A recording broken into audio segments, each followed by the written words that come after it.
चमचमीत खमंग रेसिपीसाठी रुचकर मेजवानीला सबस्क्राइब करा आणि बेल आयकॉनवर क्लिक करा।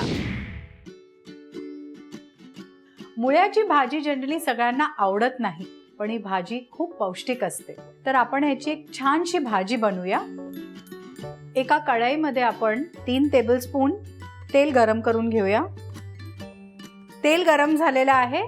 मी इथे 6 लसणीच्या पाकळ्या ठेचून घेतलेल्या आहेत। ते जरा गुलाबी होईपर्यंत परतून घेऊया।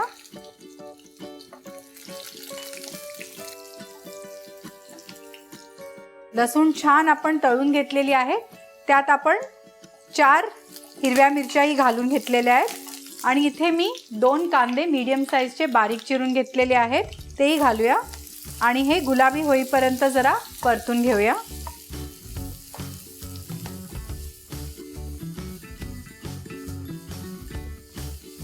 कांदा पण चांगला गुलाबी झालेला आहे। इथे मी 1 जोडी मुळ्याची पानं स्वच्छ धुवून बारीक चिरलेली आहेत, ते घालून घेते।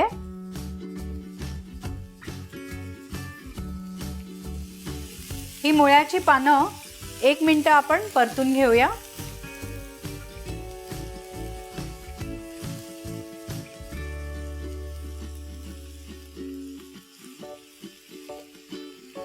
आणि इथे मुळा मी तो किसून घेतलेला आहे, हा पण घालून घेते।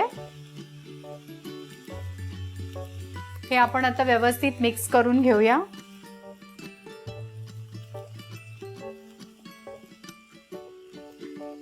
मुळा पण आपण छान परतून घेतलेला आहे। आता आपण चवीप्रमाणे मीठ घालूया। हे व्यवस्थित मिक्स करून ह्याला झाकण लावून मीडियम फ्लेमवर 10 ते 15 मिनिटं शिजायला ठेवूया।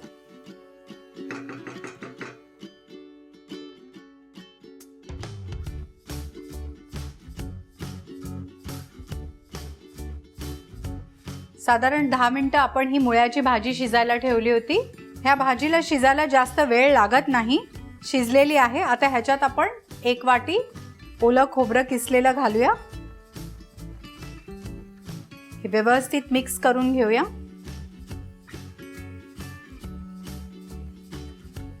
गॅस बंद करून आपण हे आता एका सर्विंग बोल मध्ये काढून घेऊया।